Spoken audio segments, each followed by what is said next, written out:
I'm Dr. Donna Reece, and with me now is Dr. Kevin Song, who will outline the abstract number 415, which is a randomized phase 2 trial of carfilzomib and dexaméthasone with or without cyclophosphamide.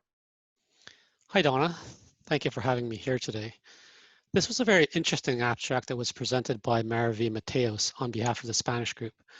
It's a randomized phase 2 trial where they gave patients carfilzomib weekly with dexaméthasone, and half the patients were randomized to receive cyclophosphamide intravenously once weekly.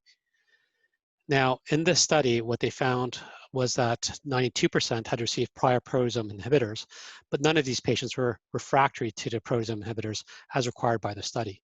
66% of the patients had received prior IMiDs, and 35% were refractory to the IMiDs, and only 4% of patients had received prior anti-CD38 antibodies. Importantly, the number of prior lines was 1. Kevin, what did you think were the most pertinent findings from this experience? What was really interesting was that the progression-free survival was improved in the arm that got cyclophosphamide.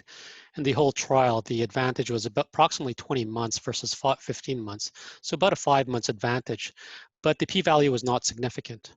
When they did go into subgroup analysis, what they did find was that the group that received prior IMiDs, in fact, benefited the most. In fact, those who are resistant to IMiDs had an improvement of PFS where they had 26.2 months versus about 9.3 months.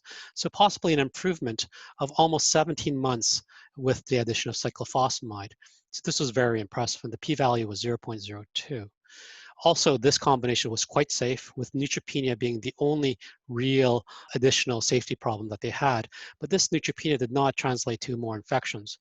Otherwise, it was extremely well tolerated. I think we both feel that this is an important study for our experience in Canada, because our initial cooperative group trial, when we were MCRN 003, was very similar in design to the KCD arm, although we used oral cyclophosphamide. And we found an overall response rate of 85%, and the PFS was 27 months. So I think this was an interesting finding with a less costly regimen.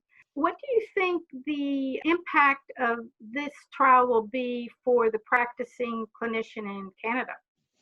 Well, I think, this trial, in addition to the MCRN trial, are very important because, as you know, carfilzomib is currently available in most jurisdictions. In BC, we use weekly carfilzomib, and there is the additional option to add cyclophosphamide to this.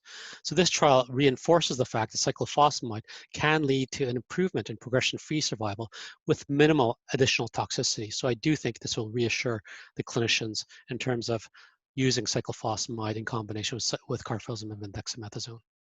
One other distinguishing feature between the two trials is that we stopped the cyclophosphamide in all patients after 1 year, because this alkylating agent can have some long-term potential damaging effects on the bone marrow. So I think looking at the late effects with these two regimens will be of interest.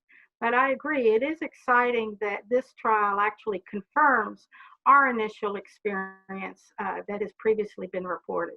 Thank you. Thank you.